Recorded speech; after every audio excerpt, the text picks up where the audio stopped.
We're live. It's February. Happy, let's see, we had the New Year's yesterday, Year of the Tiger, I believe. It's Groundhog Day. Hey, Joseph. Thanks, everyone who joins us regularly. Thank you if you're here for the first time. This hour every week, Supconnect lets me, Kristen Thomas, chat with interesting people in the world of paddling about all kinds of different topics. We have a local favorite today. Rob Rojas is well known. He started paddling way before me. First outrigger, but stand up he was in the early days, and he's a great storyteller. So we're going to talk about kind of some of the things about the early days, but also just a lover of paddling in all ways. Originally a collegiate swimmer. I believe he's from California. I know he went to school out of state, but we'll find that out momentarily.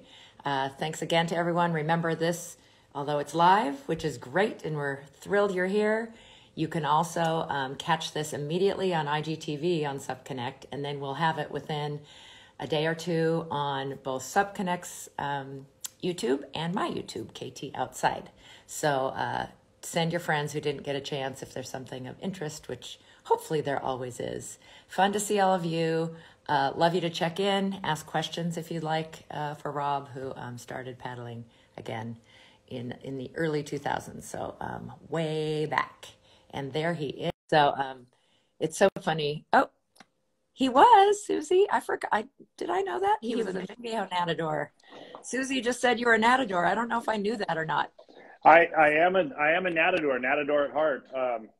Yeah. Well, then we probably swam in the same pool. I'm older than you, but our high school used that as their swimming pool. Capo Valley didn't have a swimming pool when it opened.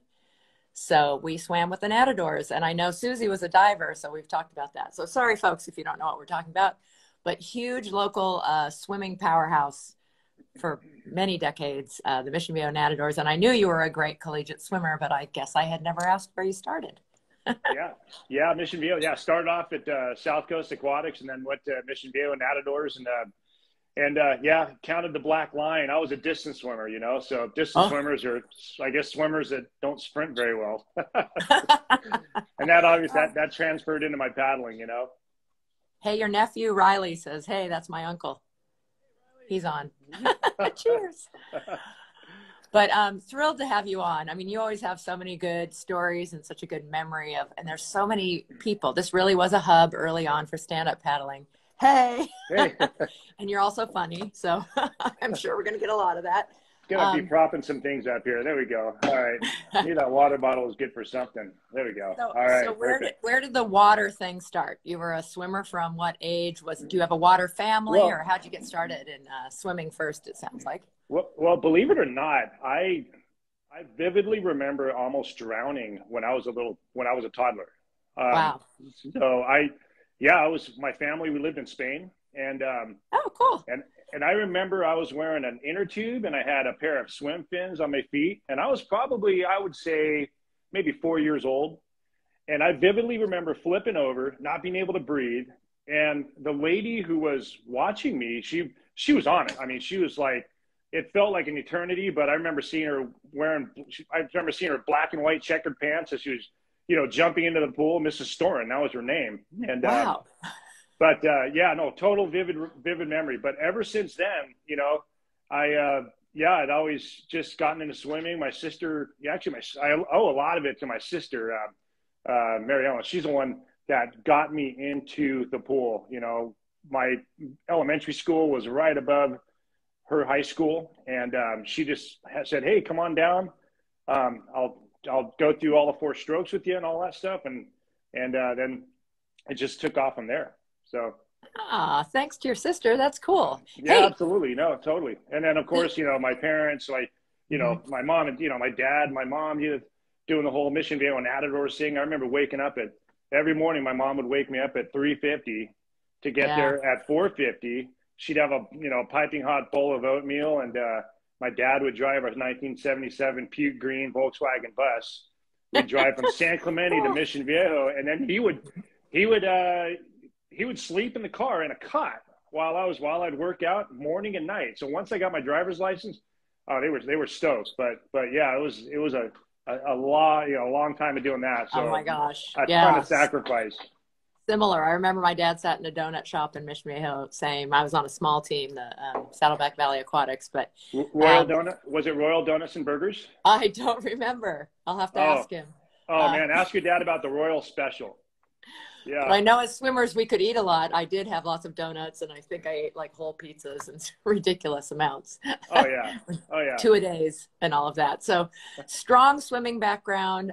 Sister got you started. Were you born in Spain? I didn't know that. I mean, I know your last name is Rojas, but I've never asked. No, I Spanish was actually parent? no, I was born in Arcadia, California. Okay. Yeah, which is somewhere up there near San Marino. You know, you drive Yeah. the 210, 5 to the 605 to the 210, and anyway, yeah, great city.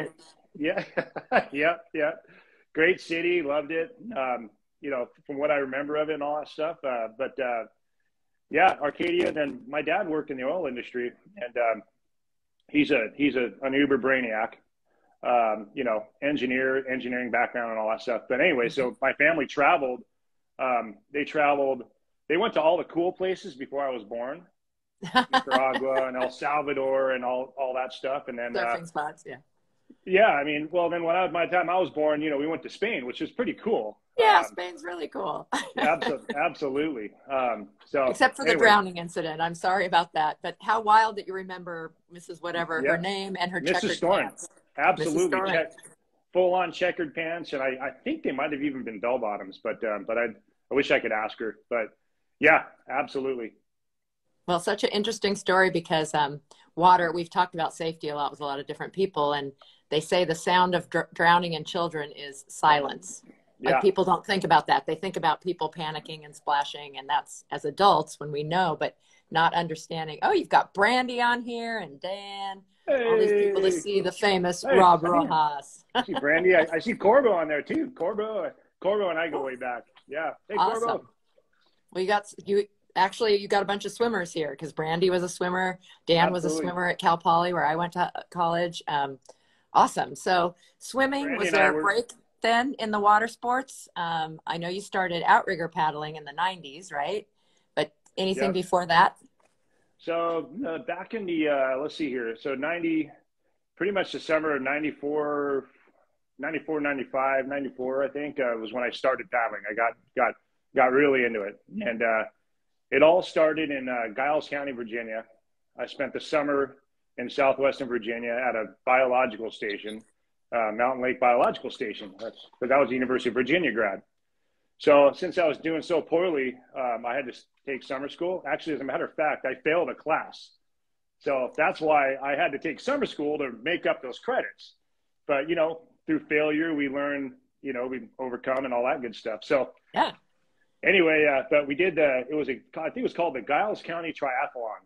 And one person canoed, one person rode the bike, and one person ran.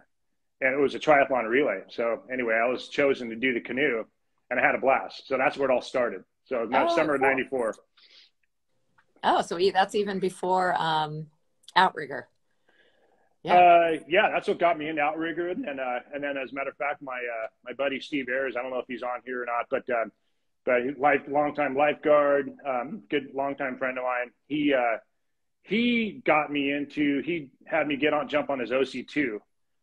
And back then, so this is probably around 95, 96, he had an OC2. It was made by a canoe maker by the name of John Martin, and it was a Honakai turtle, and the name's very fitting. It was a great boat for the time, but it wasn't the fastest boat, but we had a blast. We did a ton of OC2 races, and so that's where he got me introduced and all the outrigger people, Dana Outrigger and.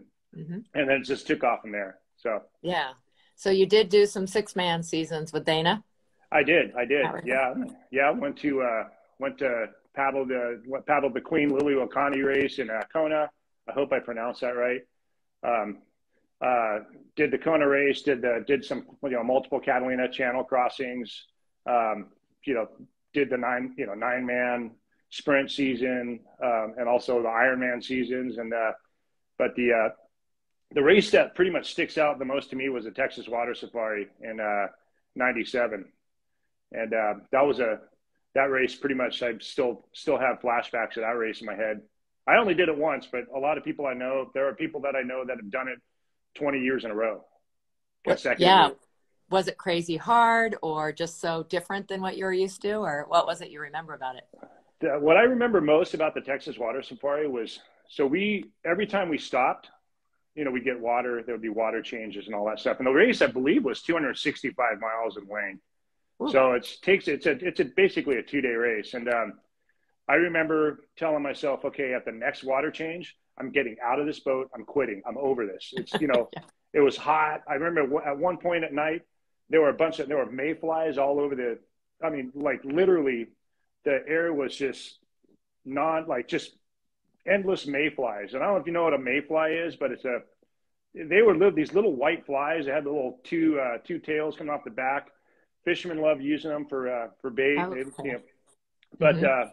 they all of a sudden had a full on, I guess they had an orgy, and all of a sudden a bunch of them hatched, and and there were mayflies everywhere. I mean, they were getting in your mouth and all that stuff. But Ugh, anyway, bugs. Texas Water Safari, very long race, but the satisfied feeling of finishing it and the feeling, a sense of accomplishment was huge, Yeah, So amazing.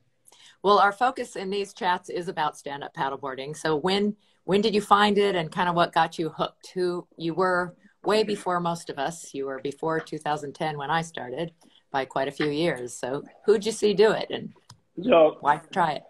my very first time I ever saw somebody on a stand-up paddleboard, I was driving down the coast of Laguna, and it was somewhere in the area. Actually, it was somebody was off of Victoria Beach, and I look and I'm like, man, it looks like What there's is some that? person standing on the water. What's going on out there, And and I looked you, but I had a pair of binoculars in my car and all that, and I'm looking out and I'm like, wow, there's a person out there on a giant surfboard with a giant long paddle, and this was probably, I'd say it was probably like 2004, 2005, maybe, Oh. you know, if I remember right. But Hmm. and then I remember our stone guy. So we had a bunch of granite work done in our front in the front of our house. So our granite guy, he said, "Hey Rob, can you hold on to my longboard for a little while?" And he had this big, it was a Becker longboard, but it's super thick. And Hmm. so I'm like, yeah, I'll hold on to it for a while. I'll keep it safe. And so I tried stand up paddling that thing. I still haven't told him this, but Uh-oh, the word's out. yeah, no, I tried. I used your board. I took one of my outrigger paddles, and so I'm standing on this thing, and I look, I'm like hunched over You're trying to. tall too. Yeah, If you guys don't know Rob, he's very tall. So Well, I probably looked really ridiculous, and I felt very ridiculous, and nevertheless, that venture failed, and that was probably around 2005, maybe, and then the 2006 was when I first officially jumped on a stand-up paddleboard, and it was with the Lifeguards for Louisiana event that was put on by a good friend of mine named Jim Birdsell, and the whole purpose for that event was to raise money for playgrounds for a organization called Kids Around the World. And so his goal was to raise funds to build a playground in New Orleans after Hurricane Katrina.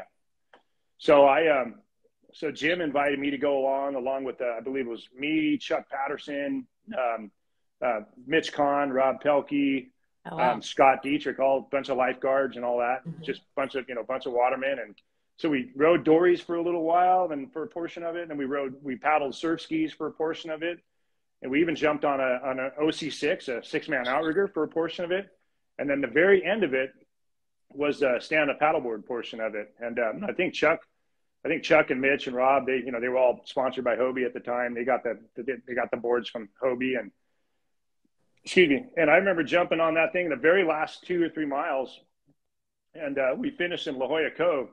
I came in, I think I was dead last, but it was just so cool standing up. I'm like, wow, I can stand up. This is awesome. My butt doesn't And hurt. Like, it was great. I was gonna say, I assume by then you actually had a real paddle, not using a canoe paddle bent over.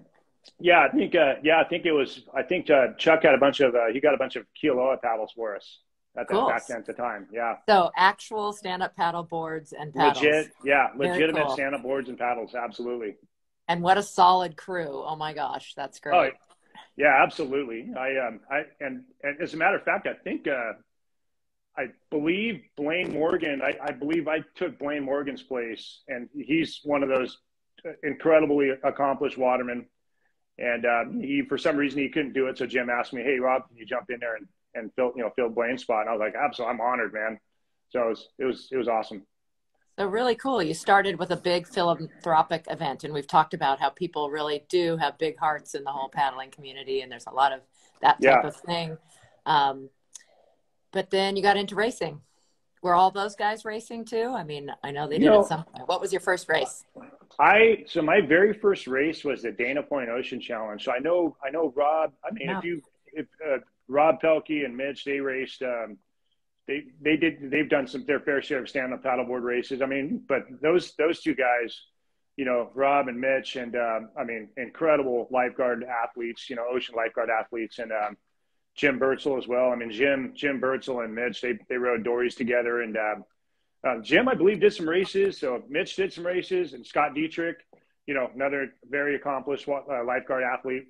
Um, they all did races, and of course Chuck Patterson. We don't need to. No, he needs no introduction here, right? So, um, you know, being a big wave surfer, windsurfer, kiteboarder, stand-up paddler, won the first BOP in 2008. So hats off to Chuck, big time.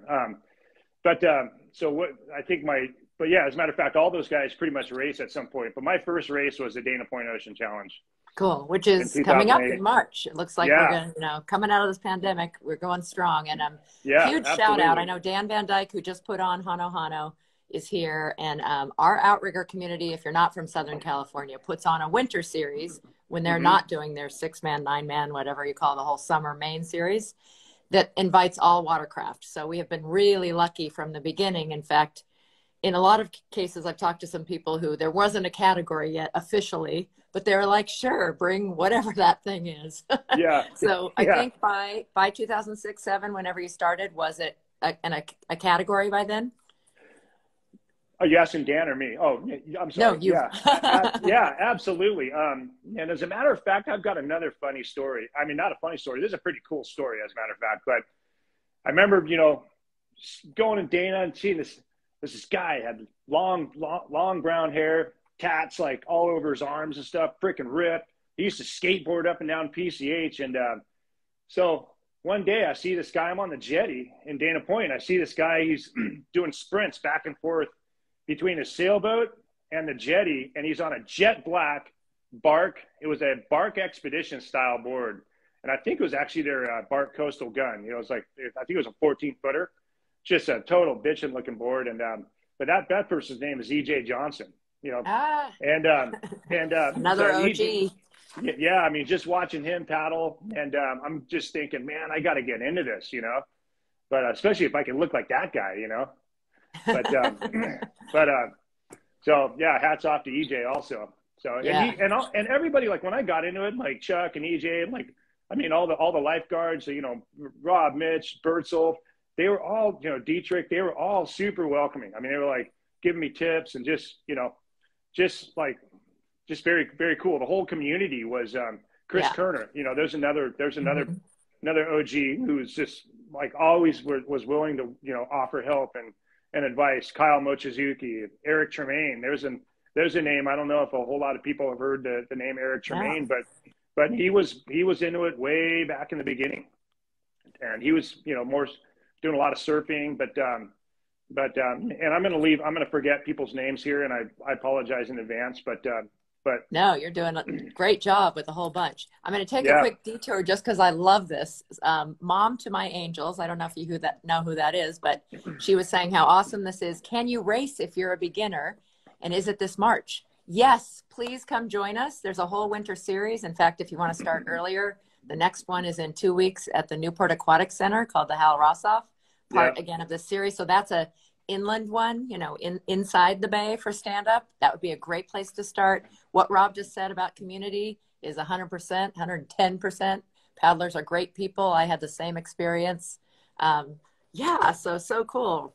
And I love that you know so many and remember all the names. I'm getting old. I can't remember everybody's name and stuff, but you're just rattling them off.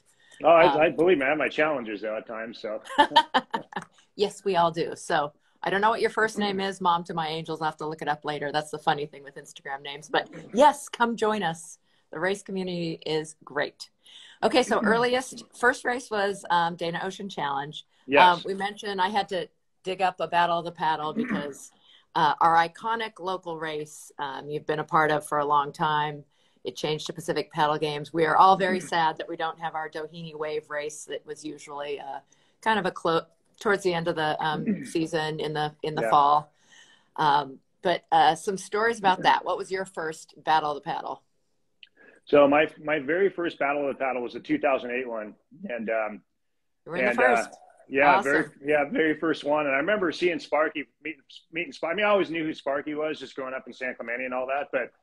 But I saw him face to face, you know, and he's like, "Hey, you gonna do the race?" I remember.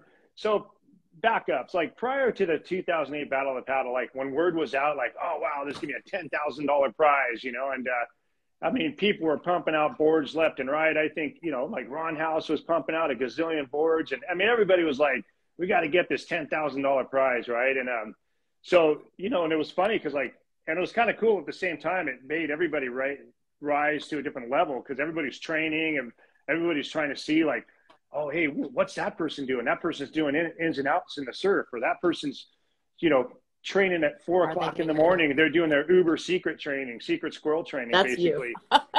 Oh, you know,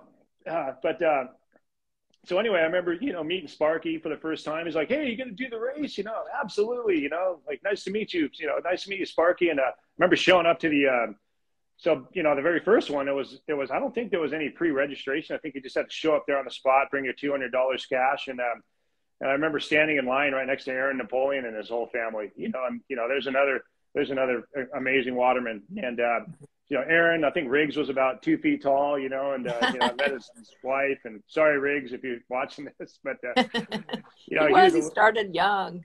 Yeah, and he was. I think he paddled on a bark.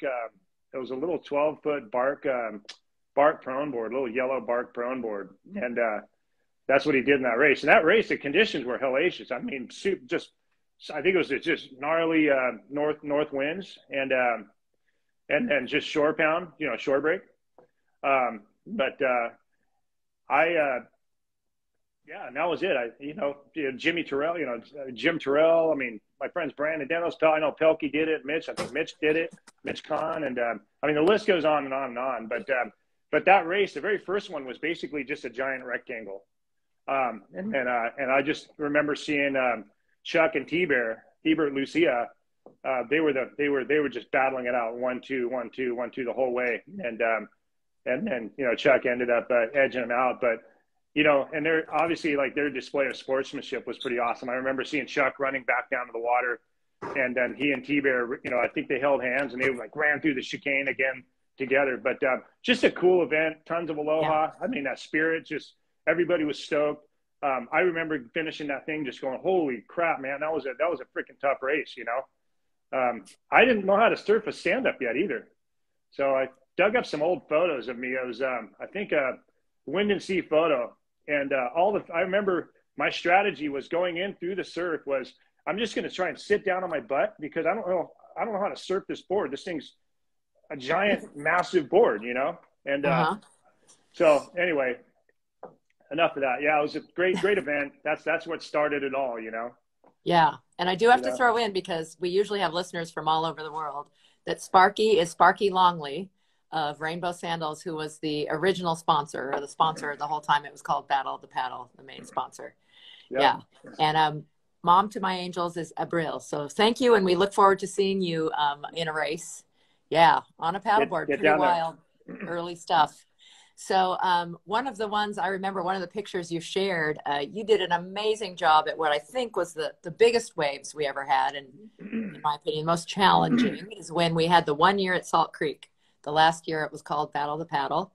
You caught a rat. It was really big, which had mixed. We really made the surf crowd angry because we cut off that weekend when they would have liked to be out there. But wow, there were some great, our judges, people like Dave Bainey, who's on there. He just said, "Hi, Roberto." It is. And and Mickey Munoz were, as the judges, got to be out there surfing. But I remember you catching just such a rad bomb going like far left on one of those loops. Do you remember that one? And is that what that picture was from? Salt You Creek? know, the oh wait, which Maybe not. But you have a picture where people are going in and out. It's a race and you're oh catching yeah, away. you know, well actually there was one picture that stands out for me was it was after I wiped out and I oh hey Luna. Who's your dog? Hey, oh, Introduce. this Hi, is puppy. Luna. This is Luna. Yeah, Hi, yeah, Luna. yeah. We had a rough week with her last week. She got into a bottle of Aw. Advil, you know, but Uh-oh. she's doing a lot better now. Yeah. All I'm right. glad she's okay. All right. Go over there. Go chew a rawhide or something. Um, yeah. No, the Salt Creek was that was an amazing event. You know, tons of fun waves. Caught plenty of good waves and all that stuff. But most notably, I remember the taking a pretty good sized wave on the head going out for the distance race. And I was on a 19 and a half foot unlimited and I'm like, here it comes. but you know, just taking that wave on the head, getting tossed around a little bit, giving the leash a workout. It kind of just got all the jitters out. And like, after that, I was like, I'm just going for it, you know? But what a great event. I mean, it's a bummer that it's not around anymore. And I know Salt Creek was tough in that, you know, all the people that really like to surf and like big waves were stoked. And then the people that weren't into big Came waves from and the Midwest and don't know waves. Yeah. yeah, we're like, what do we do? You know, this sucks. So I felt, you know, as while I was happy, but I felt for those people also. But, Yeah. you know, what an iconic series of events between all the BOPs and the Pacific Paddle Games. I mean, just hopefully we can get that back. I really hope that we'll be able to see some good surf racing again. Yeah. And I really do feel like Doheny is one of the best venues ever for that.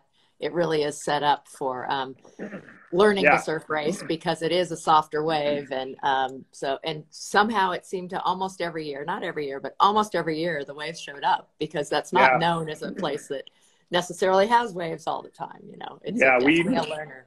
we had a very, very lucky run. And the coolest thing about Doheny is you get that second reef outside, you know, outside the boneyard. And if you're lucky to get one of those waves and get one all the way in, and then, you know, or even, you know, I always remember that hammer buoy, the buoy that was right in front of the hammer, and just people just get drilled, you know, going around that thing. But yeah, it was fun. Good times. Yeah, yeah, great memories. So you're not just a racer, and I do want to talk about unlimited boards and that innovation and everything, but the picture that we used, I just love that picture that Chuck Patterson took of you and Conrad, because to me, it's just like, it's got to be Sano, is it? Oh yeah, yeah, it was Santa. Yeah, Yeah. yeah. So surfing and just loving the water and Ohana and family, talk about like surfing and your board and why you like stand-up pedal surfing and being on the water apart from racing. So here's what I like about stand-up paddle surfing is I like to move around. Like I just can't like.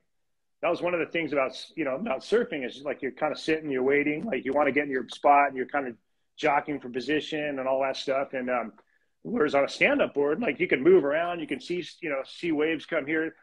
And for the record, I hate stand-up surfing around other surfers. That's why I got into it. I want to be able to go like off to different places and like, you know, you have the advantage of the paddle. You can paddle in the waves, you know, further deep, deeper in the waves. You can, you know, a little crappy wave, you know, you can turn it into a really fun wave on a stand-up paddleboard. But so that was always the fun thing about going down to Santa Onofre is, you know, going down to Santa, you can go like paddle down south towards Nukes, paddle towards, you know, trails. There's waves everywhere. And that's what's really, really fun about that sport. Just being able to, it feels like you're just moving, you're able to move around a lot more, you know? So maybe it's my Agreed. ADHD or something like that. I don't know. No, and I have to say, like, what has happened in Southern California is specifically in Doheny and in Sano, where they regulated that we have to be in a certain area. on paper, I really don't like that. I don't think that's fair, you know, segregating. On the other hand, I love that we go to the end of the road on Sano and you're going to find all your friends and it's a great group of people. And like you said, you can move around as long as the lifeguards are, you know, we love lifeguards, but Yeah. aren't being too difficult. Having your own area kind of makes it like, oh, this is where all the cool, chill people are. No offense to surfers in general, but I did, you know, I regular surfed first and I learned over there. And there's a occasionally old cranky guy who, like, you know, would cut you off when you were learning and stuff, even if you were following etiquette. But but it is important when something's new to respect and learn about the rules of the road and everything. You've been able to share the sport, so you've been great. We're going to talk about like unlimiteds again and your racing, but your son was in it, and you know, as a youth, like growing up in that. I know you have a daughter, and she's an excellent athlete, a gymnast. But having Conrad like join you on the water must have been pretty special, and be a part of the paddle academy here for a while. And I mean, I have to give my hats off to the paddle academy.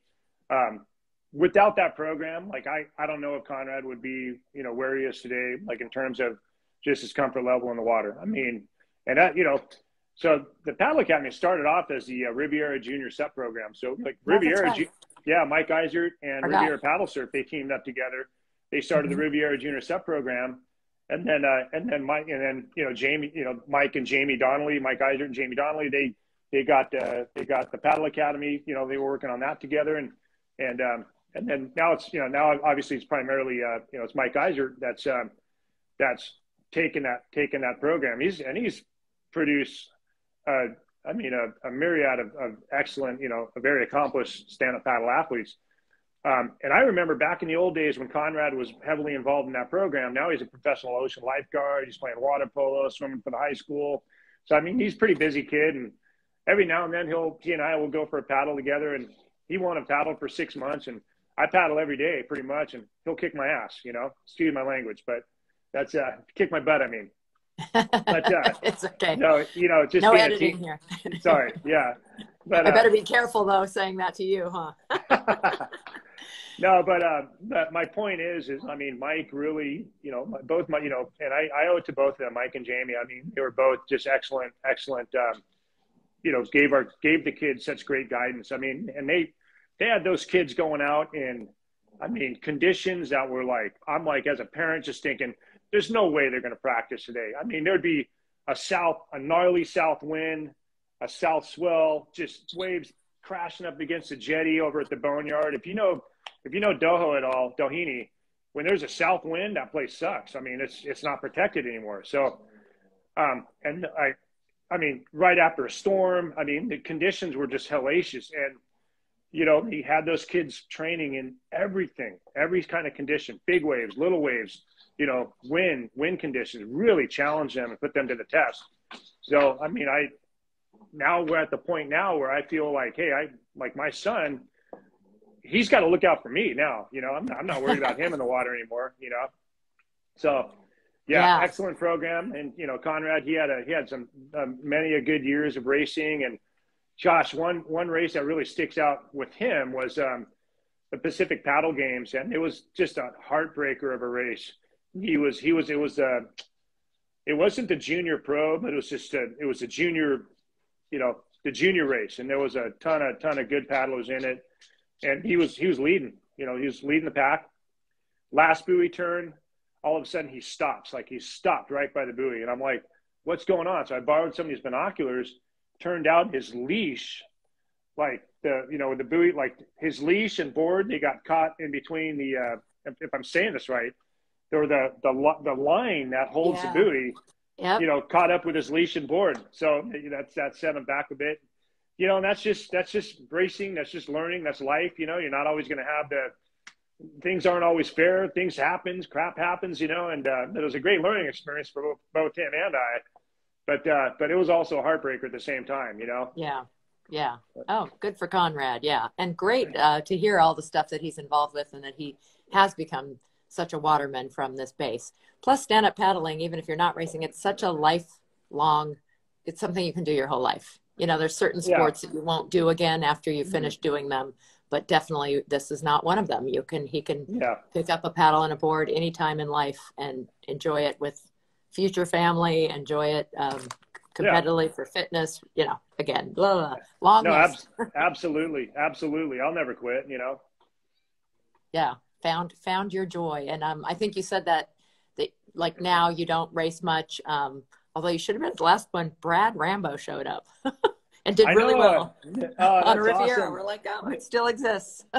Right, right on. You know, if Dan Van Dyke's still on here, I mean, that really, the Hano Hano is just, it's an amazing event. And, I was really bummed to not be able to go. Obviously life happens. And, AKA the dog. Yeah, right. As a matter of fact, we were like, after many trips to the vet, that last week and all that, yeah, we were kind of concerned we were going to lose her last week, but anyway, like last Friday night was a tough night for her. But you know what? She's better now, and all's good. But all's right with the world. But Yeah, anyway, kind of had to make, it's called balance, and yeah, but I'd like to be absolutely. there for next year's Hano Hano for sure. Yeah, phases of life. Well, Yeah, you Bud talked about Light. other OGs like you who started super early and got sup racing going, but one of the things I think of you is sort of just the champion on the unlimited class, which we don't see as much so often. But it was the whole idea was to be innovative. Like let's have an unlimited class where you can ride anything, kind of. So talk about that and like how you went to that unlimited board. Was it the Ohana Yeah, company or yeah, yeah? yeah. Ohana paddleboards. And here's the cool thing about the unlimiteds is the unlimited can take an average Joe and turn them into a pro. That rhyme? Yep, No, it did. no, Joe but to Pro. yeah, no, that's the unlimited. It's no, it's in all seriousness. Russell Coble and Bob Reed, they are the ones that really got me involved in the racing aspect of it. They built my first unlimiteds, and they really were they really were ahead of the time. I mean, they just with the way from the rockers to the rust to the rails to the overall outline of the boards, and they were very very committed to just trying to build a fast unlimited stand-up paddleboard. Um, and there were a lot of other board makers at the time that I mean, from Craig Richmond to there was another guy that had a good unlimited that EJ paddled, Tony Mueller. I know he built some boards. Craig Richmond, Joe Bark, Dave Dom, who's I'm not sure if he was building boards back then, but I know he's building some amazing unlimiteds now. And then we've got guys on the East Coast like Bob Blair, who's from Speedboard, who's building some pretty incredible molded unlimiteds. Speedboard Nello, he was doing a collaboration with Nello, but bottom line is the unlimited. I've always had a passion for it. It's the shape that allows it allows more. The longer the board, the more room you have for error and innovation, and you can make little tweaks here, make little tweaks there. There's more tweaks on an unlimited that you can make versus a shorter board like a 14 or a 12.6. And every board has their place, in the world. And it's I still have my unlimited, and I love going out and paddling it, but it's absolutely and obviously then you take the whole downwind situation like Hawaii and all that, and And crossings, right? their unlimiteds are very much a huge part of what they're doing out there, and they're racing, especially on the prone side of things, throwing paddle boards and doing the downwind style racing on the stand-ups. They're very much so and racing on unlimiteds. And unlimited basically, unlimited, anything goes, right? Anything over 14, that's I think So did Thomas you have Maximus had different lengths? How did you guys decide what was the best length for stand-up? So I remember my very first unlimited was an 18.6, and I don't know why that length came to be. I don't know if it had something to do with the blank. So I'd have to ask a shaper that question. But then somehow, somewhere, we came to this magic number of 19.6. So we were paddling, a 19 and a half foot board, and And then, like, for example, Thomas Maximus, I know he had a 21 footer made. But I think that might have been a To little too beat much you. forward. And it just, that's the thing. We're always just playing with we're just all playing with playing with just innovation, trying to see what Yeah. works and what doesn't work. Now it seems like the new unlimited is the foil board, these downwind foil boards. And they're absolutely crushing these crossing records, like on these downwind foil boards. But Yeah. but yeah, so I mean, 19.6, I was racing on a 19.7 for a while, and just to make it 1 inch longer than 19.6. But I think the bottom line, it's all about water line. There's that fine balance. Hey, you want to have water line, which helps give you speed, but again, too much water line, may hurt your speed. And so it's the unlimiteds. It's definitely. Yeah, there's still a place, like you said, especially in a lot of specialty races. And it's not that it wasn't a great category, but it never really grew. And one of the big issues we had in early stand-up paddling is we're still young now. We didn't have enough people to fill all the different board classes, age groups. And so Well, definitely was somewhat of a bringing things together. And I know well, at some point you were racing a 14 just because there wasn't always that unlimited class. But yeah, I it did, mean, yeah. no, for sure. I mean, so I remember, I think it was the 2009 Battle of the Paddle distance race, which was that was the first year where they had the distance race, right? And it was either 2009 or 2010, but there were probably, I want to say it was close to 20 or 30 unlimiteds in that distance race, that 10-mile race. And that was for stand-up paddling, that was like one of my most memorable races. It was, you had Travis Grant, Danny Ching, you had Connor Baxter was on an unlimited. You had people from all over the world. They were, a lot of the board makers out here were, letting people borrow their unlimiteds. Yeah. I'm leaving out a freaking ton of names. It's obviously Maximus, Thomas, and like I said, I'm leaving out a ton of names here, and for that I apologize. No. But I didn't but expect you to remember yeah, everybody, but you've been really great with helping us remember people whose yeah, names we know, and then some. yeah. Again, Jamie Mitchell, he was on unlimited for that race, I believe, and it was a period of time where the unlimiteds were really, the flatwater unlimiteds were really, really big. And then, and then it kind of, there was some, I'll be honest, there was some grumbling whether it be in the industry or other racers that kind of were like not too happy about the unlimiteds being in that distance race. So, I guess that's just life, but it is kind of how those things go. I hadn't thought that much about it, but I think part of it at the very beginning, there weren't very many production boards. So almost everybody was getting a custom board. So why not get it to be the fastest?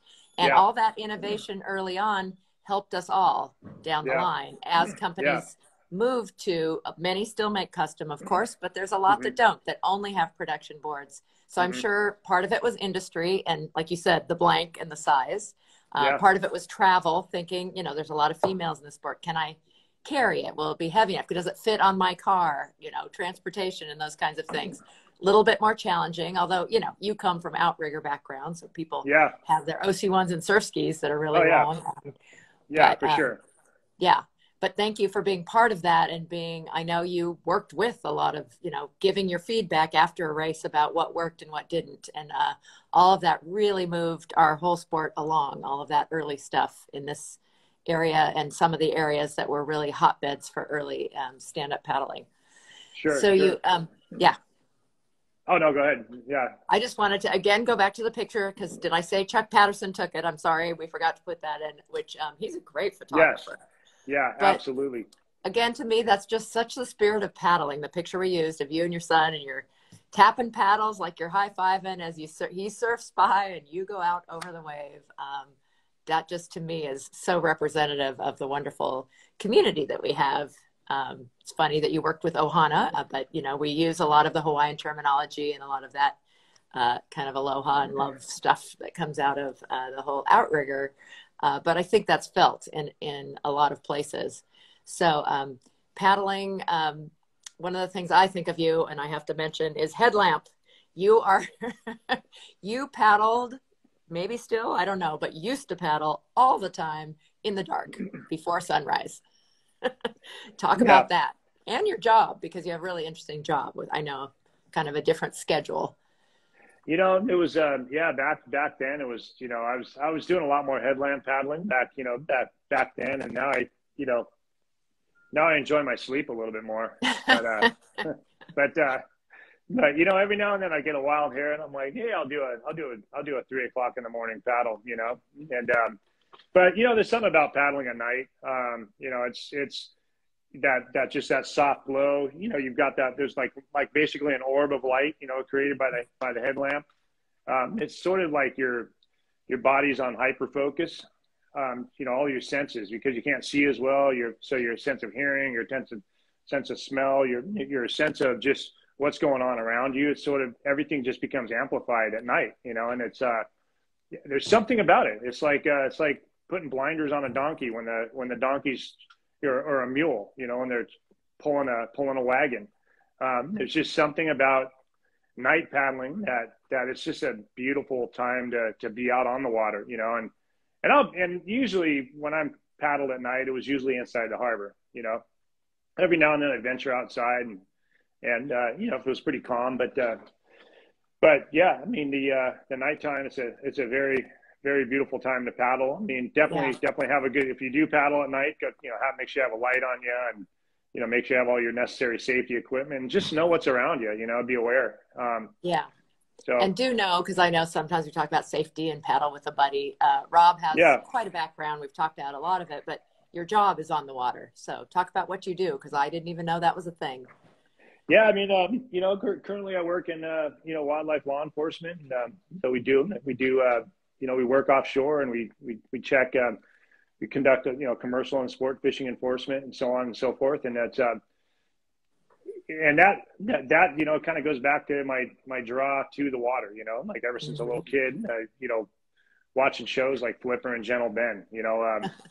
So for those that don't know, Gentle Ben was a story about a bear and a boy that lived in the Florida Everglades, and dad was a game warden, you know. And Flipper was a similar deal, two brothers, and they grew up in Florida, and dad was I think that dad was I don't think he was a game warden. I think he was more like a constable, but he kind of did everything, you know. But Yeah.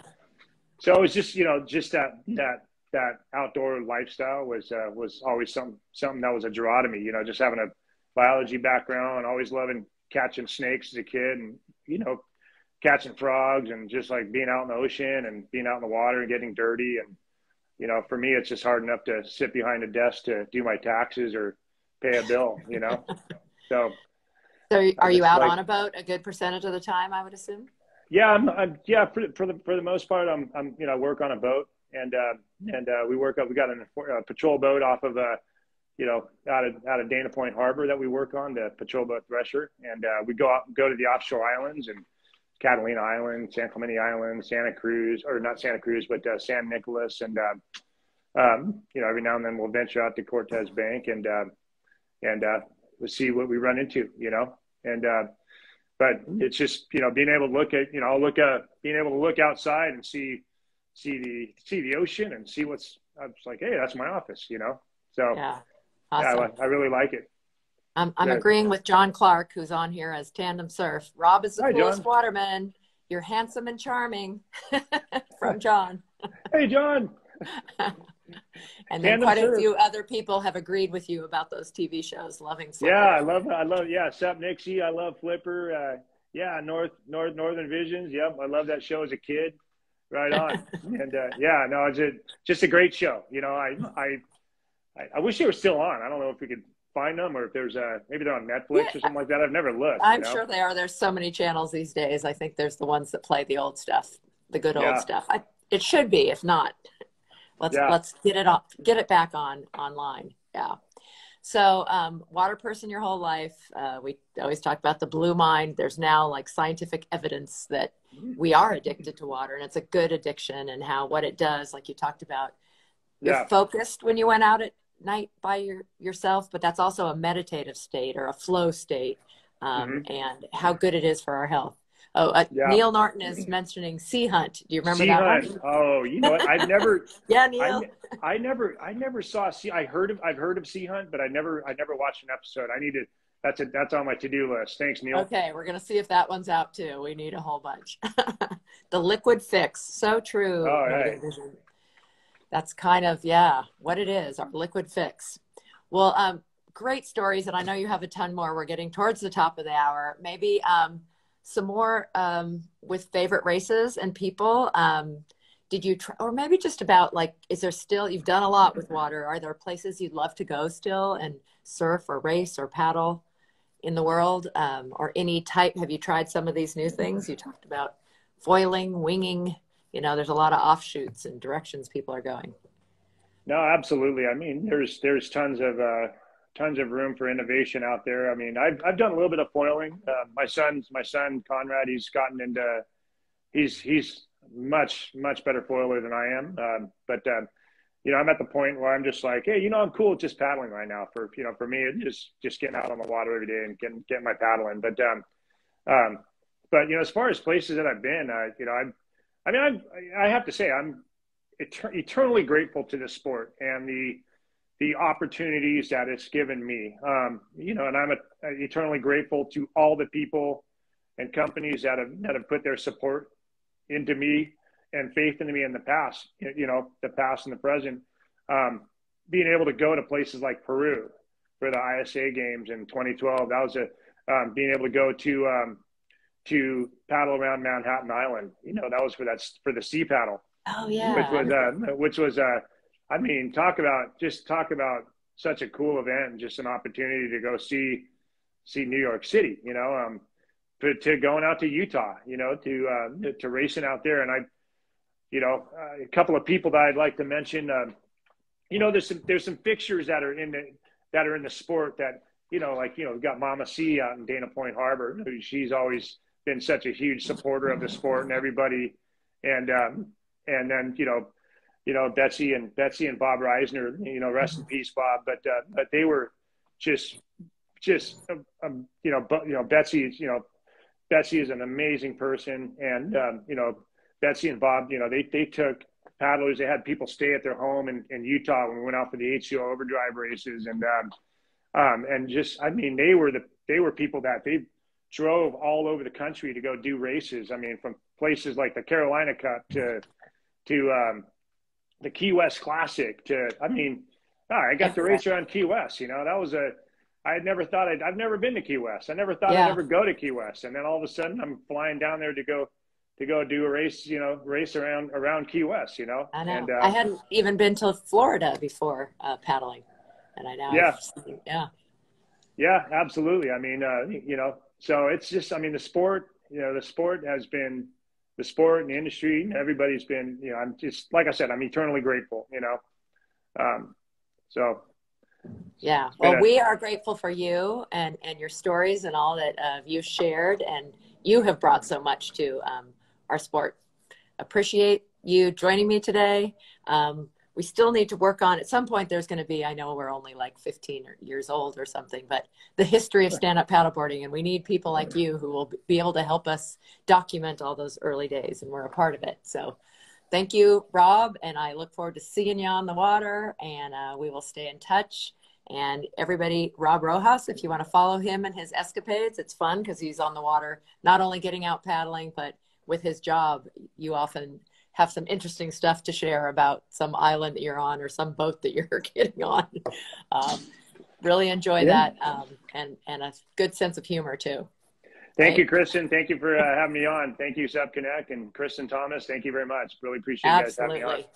Take care. See you soon. And remember, everyone, that this goes immediately to IGTV, and then it is recorded and will show up on YouTube and a couple places. So if your friends missed it, you want to send them over. Right on. Bye, Rob. Hi to the whole Rojas family. I Take will. care. I will. Take care. Thank you.